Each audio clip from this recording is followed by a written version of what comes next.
있을까 그런 생각을 좀 많이 했던 것 같아요. 겨울에 외로웠구나 계속. 그런 게 좀 있었던 것 같아요.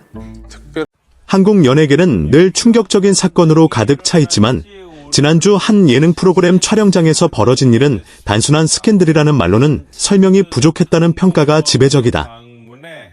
문제의 현장은 결혼을 앞둔 연예인 커플들이 출연해 서로의 가치관과 미래를 점검한다는 콘셉트로 화제를 모으던 프로그램 결혼 수업의 녹화장이었고, 이날 역시 평소와 다름없이 카메라와 조명, 그리고 긴장과 설렘이 뒤섞인 공기가 스튜디오를 채우고 있었다.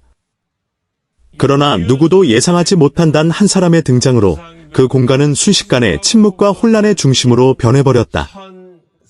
검은 모자를 눌러쓴 한 여성이 촬영 도중 갑작스럽게 스튜디오 문을 열고 들어왔고, 제작진의 제지에도 불구하고 그녀는 또렷하고 낮은 목소리로 자신을 김성수의 전 여자친구라고 소개했다. 그 순간 출연진은 물론 현장 스태프들까지 숨을 삼켰고, 카메라는 본능처럼 그녀의 얼굴과 손에 들린 서류 봉투를 집요하게 따라갔다. 여성이 꺼내든 것은 다름 아닌 DNA 검사 결과지였고, 그녀는 주저함 없이 아이의 친부가 김성수라는 사실을 실명으로 폭로했다. 유전자 일치율 99.98%입니다. 라는 말이 스튜디오에 울려 퍼지는 순간, 결혼과 신뢰를 이야기하던 공간은 마치 법정이나 신문실처럼 냉랭하게 얼어붙었다. 김성수는 아무 말도 하지 못한 채 시선을 바닥에 고정한 채 굳어 있었고, 그의 손끝은 미세하게 떨리고 있었다. 평소 성실하고 책임감 있는 이미지로 대중의 신뢰를 받아온 그였기에 이 침묵은 더욱 큰 의문과 불안을 자아냈다. 하지만 그날 현장에서 가장 큰 충격을 받은 인물은 따로 있었다. 바로 그의 연인이자 결혼을 전제로 프로그램에 함께 출연 중이던 소윤이었다. 소윤은 처음에는 상황을 이해하지 못한 듯 멍한 표정으로 전 여자친구와 김성수를 번갈아 바라보았고, 이내 억지로 미소를 지으려다 실패한 채 입술을 깨물었다. 그녀의 눈동자는 흔들렸지만 눈물은 흐르지 않았고, 오히려 그 침착함이 현장에 있던 사람들을 더욱 불안하게 만들었다. 지금 무슨 말씀을 하시는 거죠? 나는 그녀의 질문은 조용했지만 떨림을 숨기지 못했고, 전 여자친구는 단호하게 아이의 존재와 출산 과정, 그리고 그동안 침묵할 수밖에 없었던 이유를 짧고 날카롭게 설명했다. 촬영은 곧바로 중단되었고, 제작진은 급히 카메라를 내렸지만 이미 너무 많은 장면이 기록된 뒤였다. 녹화 중단 후 대기실로 이동하던 소윤은 복도에서 잠시 멈춰 서더니 아무 말 없이 의자에 주저앉았고, 주변 스태프들이 다가가려 하자 손짓으로 만류한 채 한동안 허공만 바라보았다는 후문이다. 그날 이후 방송국 내부는 물론 연예계 전반이 술렁이기 시작했다. 해당 녹화본을 방송해야 하는지를 두고 윤리적 논쟁이 벌어졌고, 이미 일부 관계자들의 입을 통해 사건의 윤곽이 온라인 커뮤니티와 SNS로 퍼져나가면서 확인되지 않은 소문과 추측이 눈덩이처럼 불어났다. 김성수가 과연 이 사실을 언제부터 알고 있었는지, 소윤과의 관계는 진심이었는지, 아이의 존재를 숨긴 채 결혼을 준비한 것이 사실이라면 그 책임은 어디까지인지에 대한 질문이 끊임없이 제기되고 있다. 한 연예계 관계자는 이건 단순한 연애 스캔들이 아니라 이미지와 신뢰, 그리고 법적 책임까지 동시에 무너질 수 있는 사안이라며, 김성수에게는 커리어 최대의 위기이자 소윤에게는 인생을 뒤흔드는 사건이라고 귀띔했다. 특히 대중의 시선은 점점 소윤에게 집중되고 있다. 배신감과 혼란 속에서도 감정을 드러내지 않은 그녀의 태도는 강하다는 평가와 너무 참는다는 우려를 동시에 낳고 있으며, 아직까지 공식 입장을 내놓지 않은 점 또한 수많은 해석을 낳고 있다. 결혼을 배우기 위해 모인 자리에서 가장 잔혹한 진실을 마주하게 된 그날, 한 장의 DNA 결과지는 단순한 종이를 넘어 수많은 사람의 인생과 선택을 뒤흔드는 도화선이 되었고, 이 이야기는 결코 그날의 촬영 중단으로 끝나지 않을 것이라는 사실만은 분명해 보인다.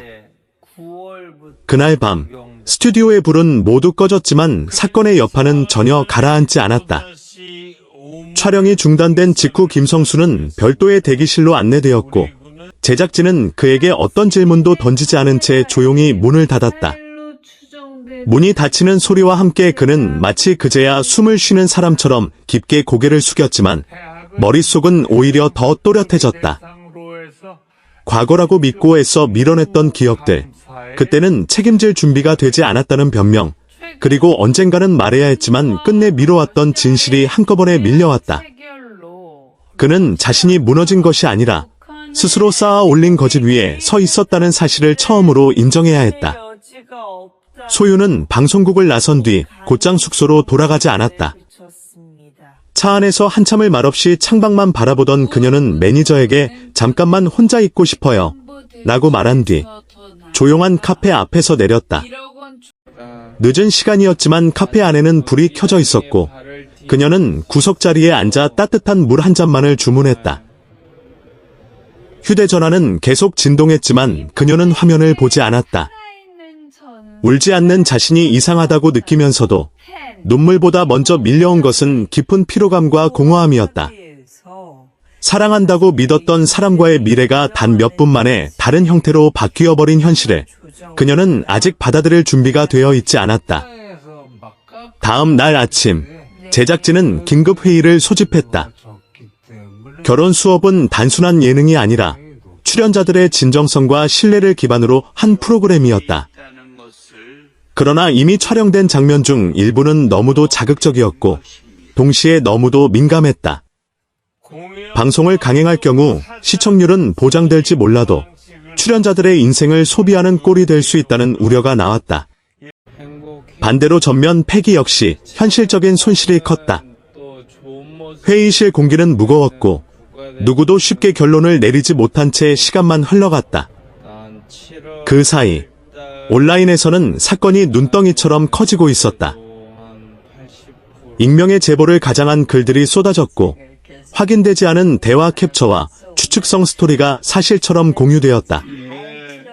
김성수의 과거 인터뷰가 재조명되며 말 한마디, 표정 하나까지 새로운 의미로 해석되었고 소윤의 SNS 사진들에는 응원과 비난이 뒤섞인 댓글이 달렸다. 강해 보여서 더 안쓰럽다는 말과 왜 아직도 침묵하느냐는 요구가 동시에 그녀를 압박했다. 침묵은 그녀가 선택한 방어였지만 대중은 그 침묵마저 해석하려 들었다. 며칠 뒤 김성수는 결국 소속사를 통해 입장을 밝혔다. 그는 아이의 존재를 알고 있었으며 과거의 선택에 대해 변명의 여지가 없다고 인정했다. 다만 공개적인 장소에서 폭로가 이루어진 것에 대해서는 당혹스러웠다는 말도 덧붙였다. 성명서는 차분했지만 그 안에는 두려움과 후회가 섞여 있었다. 여론은 즉각 갈라졌다. 책임을 인정한 용기라는 평가와 너무 늦은 고백이라는 비판이 동시에 이어졌다. 그러나 대부분의 관심은 여전히 소윤의 선택에 쏠려